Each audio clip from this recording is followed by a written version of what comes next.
Now back to the Marketing Madmen on Extra 106.3 FM. Welcome back to the Marketing Madmen. Today, we're doing our New Year's resolutions and New Year's predictions episodes, and you can't have a marketing conversation without talking digital.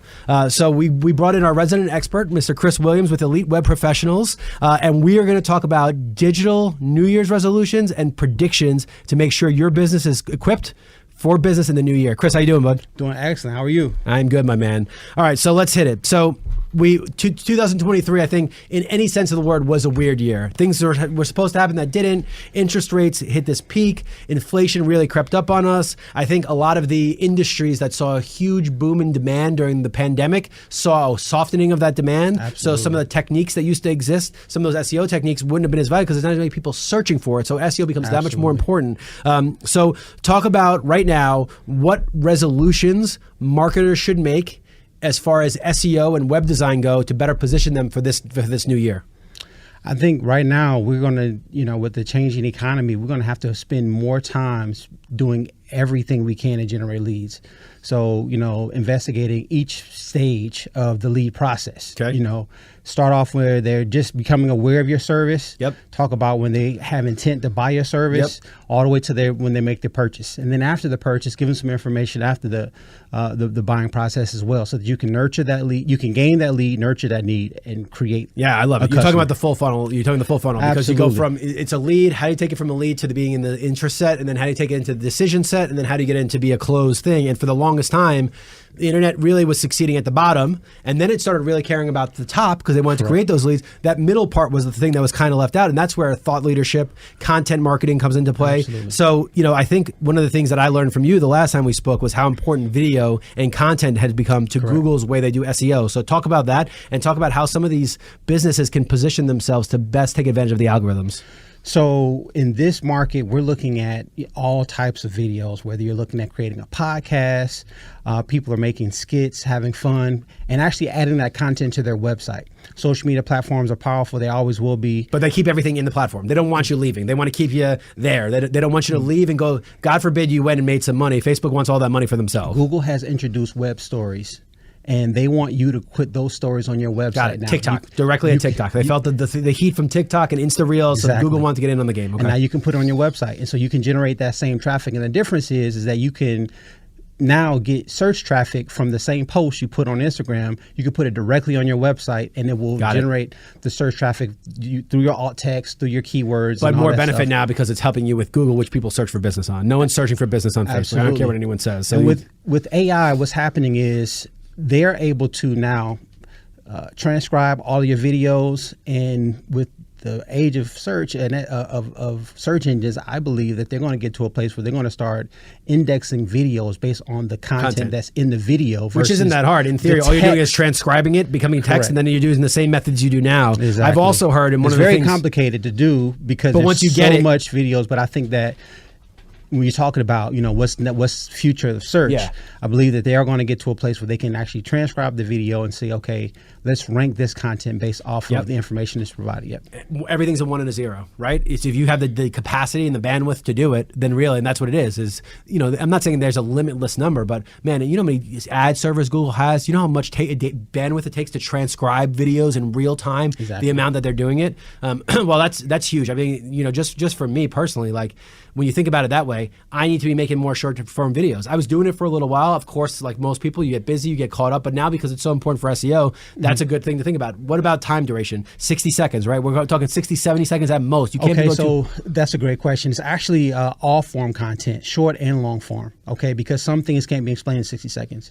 So you're going to create fans with your videos. Got it. So you want to create a if it takes 15 minutes to explain or an hour to explain, create the full content, give them the full experience, and there will people who will sit down and watch your videos, and YouTube will pay you for it. So not only do you generate traffic from people looking for your service, you may generate income, from people, from the views you create. And I think some good advice, for example, this podcast, and one of the things that I've done a poor job of, but realistically I needed to get good at it first, was this podcast should be a podcast, but it should also be a video. And then that video you could run through AI that'll break it down to the best 30-second segments. And 2 2-minute segments. So all of a sudden, a lot of that tedious work has been pulled out of it. And really, your job is to become a thought leader and make content. The AI take care of the stuff. And that's hard because a lot of times it was the work. One of the things I said when I started a show was I wanted to do everything. I wanted to do my own graphics, my own logos. I wanted to do my own web. That's this tedious, long process that with running a job, I hate to say, didn't have time for. But now that AI can do a lot of that stuff, there's really no excuses. It's really,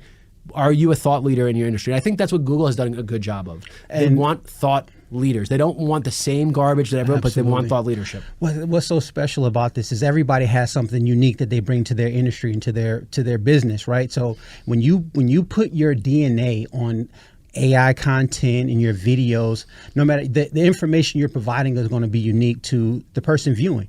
So you can create new viewers, new content, and it's going to fall upon fresh ears because that person who has not heard it explained the way that you've done it makes that information so much better for them. So much better. Now they can engage. And I also think that numbers and statistics are important here. And I think personally, we've done a terrible job of teaching people statistics in schools. There are so many people that are the right market for your content in almost any field that you're in, right? When you think about marketing, you think it's niche. Do you know how many people are involved in marketing in just Atlanta alone? Probably 1 million people just in marketing, in some form. So I think the more niche you get, the easier it is at first, but the harder it is in the long term because there's less people making it and it's less competitive, but it's also a smaller audience that would ever watch in the first place. I like what you said there. I like to tell my customers that you don't need 1,000 clicks to get a customer. You only need one. And what I mean by that is that when you create your content, talk to one of your customers, your ideal customer, talk to that customer with your content. And likely, if they've done business with you, someone else, just like that client, will see the information you create. And that click is all it takes for them to get a call. So I've had, clicks where, 15 websites that get 15 clicks in a day. And they generate 4 or 5 phone calls, which is insane. You don't think Yeah, and then there's days where you probably have 80 clicks that do 0 phone calls. So Absolutely. You got to play the long game. Yeah, so it's really about creating that content. I will say this. We're talking about 2024. What I would like to tell, like everyone to know about what you're doing with your SEO this year. We need to go back and optimize our old content on our website. They are rewarding old pages. With new traffic with SEO right now. So if you have great content, if you optimize that content, make it better, bring it to 2024, because it's an old page, that traffic is still getting good search. Now it has to be evergreen, right? You can't be talking about the World Series from 2012. It has to be evergreen content. Well, I'm talking to service-based businesses. Sure. If you have a, many times people will create a website one time, set and forget it. Sure, but you can't put up a video about how to do basement repairs in the era of COVID because it's not topical and no one wants to see that part's over. So it's got to be an evergreen conception. You can't also put, back in the day, Windows from 1974 because those are very different Windows than they are now. So it has to be evergreen and relevant content, but it can still be older content. Absolutely. And people usually forget about that, right? They just kind of let it by the wayside. So your homepage, your about us page, your services, your individual, unique service that you offer. Let's go in there and optimize that information. Let me give you an example of what you can do. So why don't we add a commonly asked questions to your services page? So put what is the 5 most commonly asked questions. Sure. And that's good for indexing FAQs because people look for those questions. So in theory, you're indexing to catch those questions. And that would just make that same page that you had that much more engaging, or add a video to that page. You can add pictures, this is something called schema markup. Just go back into those pages that you've had on your website you haven't touched in years, and let's optimize that page again. The next thing that we need to do is we need to start adding new content. Now, I like to say SEO is simple. I don't mean easy, I mean simple. And what I mean by that is that, what we need to do is think about what the person who's looking for our service is looking for and add it to our website. Of course, that just going to take time, take effort. Sure. But just think about what are they searching for and then create a blog post about it, create a video, and you'll see more traffic. That starts with knowing your customer base and knowing what they're looking for. And those are old principles of marketing. Those are not new ones. So understanding your customer, who they are, what they want, what services, maybe what makes you the most money. Because ultimately, why are you driving them to loss leaders? You want to drive them to the things that are making the most money. So I think that those things have not changed. It's just the vehicle has changed. And the SEO vehicle and how they're going to a website, still to this day, I still see websites that just do not even describe what they do. They don't have calls for an estimate. There's no call to action. That's right. and they're just there to be a page. And I get why they did it. And I get like their uncle was like, oh, you really need a website, so they put up a website. But talk now as we transition. As important as SEO is, I think the format of your website and what you have on the website is as important, right? Because the SEO is triggered based on how the website is structured. So talk a little bit about that. So you're going to structure your website, when you're just getting into the game, we're talking about creating a new website. Look at what your competitors are doing. The standard is going to remain the standard. So the authoritative websites in your industry are going to have the structure that you'll need to copy and put on your website. So imitation is the finest form of flattery. And in reality, they're going to probably talk about the things that you need to address in your site as well. So start there. Then, make sure that you're adding what makes you unique. Talk about, okay, this is how we do it differently. And highlight those things that people come to you for every day that separates you from your competitors, and that's how you'll be able to generate that first page traffic. Yeah, I love it. Everybody's saying the same thing. Say something different. So let's set up an example. So you helped me design my website. Much appreciated. So one of the things I'm thinking about, I'm not biased or anything, but is all right. So we got the podcast. So what I'm going to do, I took some video. I'm going to put the video as a 90-second YouTube clip, upload it, give it its own window, and then put a blog description of what it was right underneath it. Right. Excellent. So you see it, then you have a written description, and then it goes to a podcast. If I do that every week, in theory, it should help my SEO. Correct? Absolutely. Okay. So go into that how a home improvement company, for example, or any business can do something like that. So we have real world examples of how they can help do something. Okay, real world example. You're going to take your website, you're going to build out the fundamental pages, home, about us, services, unique services. I recommend putting your main service in your header menu just because that's going to be the most searched keyword. So add that in your header menu, include a blog for sure. Testimonials maybe, and a contact page. Depending on your industry, you may actually have an events or something like that as well. From there, you're going to need to target the service areas that you want to address. So if you're in Atlanta, target all of the cities around your location that are relevant to that you would like to service as well. Okay. Once you've done that, now you're going to start thinking about the things that the people are searching for. So you can use blogs, videos, and then you can create interactive tools to answer those needs as well. So an example of interactive tool, if someone is looking up a home to buy, you go to a website, it has a beautiful home. You see this house is gorgeous. Right. First thing you're going to look for is what? Mortgage calculator. Going to go in there and see, okay, well, all right, so if I put 20% down. Even if you're not buying it, is an interactive tool that brings you further down. I need to know exactly how much is this house going to cost. So now you're going to put your information in. So then you're going to say, okay, before we get this. And they might plug their information 10 times before they actually buy, but you're taking somebody from a lead to the interest to the decision. But check this out. So when they start engaging with your tool, you'll say, well, give me your name and address. Are you going to not give me your name and address and not use it? Yeah, of course. Yeah, I'll give you anything you want. Now they become content marketers. And now you have information, right? Yeah. So you create tools on your website. That's where the newsletter comes in, for example, right? Absolutely. You like what you see? Subscribe to a newsletter. And you're almost, we say call to action. You are trying to dictate action from one step to the next. You heard about me? Hey, check my newsletter. Oh, you like my newsletter? Oh, here's what I sell. Oh, you like what I sell? Here's how we can meet one-on-one to close it. So you're trying to use your website to bring them down the sales funnel until you get it to a close deal. That funnel, and you don't know where they are, but you're going to create content on your website to address them at any stage of that sales process that they're in. And I think that, a lot of people want to only target people when they're ready to buy. And unfortunately, that's not the But you're targeting with everybody else, though. Exactly. And it's funny because we talk about this in radio all the time, right? During the pandemic, everybody was rushing to do all these home improvements. So you see all this spike in demand because so many people are going to search for something. So there was plenty of room there for Google to allocate and say, oh, all of you can get some love and some leads. Well, right now, if that all stopped, you're not creating your own demand. So it's back to creating your own demand. What are you doing at the top of the funnel to create the demand to bring somebody into the decision set? And mass media, billboards, those are really good tools. One of the things I talk to Dan about all the time, dude, SEO works better if everybody knows you by name and is looking for you. If Google sees a whole bunch of people searching for all 4 seasons, you don't think they're going to rank you higher? They did that because they've seen you elsewhere. You've established a brand and a reputation for yourself, which again, that is, so how do you tell somebody who hasn't done that? What advice do you give them now, as important as that is? Because what happens is they're like, oh, well, that just cost me more money. You can take a bottom of a click of a pay-per-click and say, oh, I can generate revenue off of that. But then again, you're not creating that top of funnel demand. So what do you recommend they can do with SEO, with website, on the internet to create that demand at the top of the funnel? Well, listen, you said a lot there. Everything you said is true. I agree with. You definitely need to build a brand. And the way that you can build a brand right now, you have YouTube, create a podcast. have fun with it. Do something that you enjoy to do. Yeah, that's that thought leadership, right? Right. You don't just do it to do it. You do it with an intention of making yourself an expert in the subject because your competitors probably aren't doing it.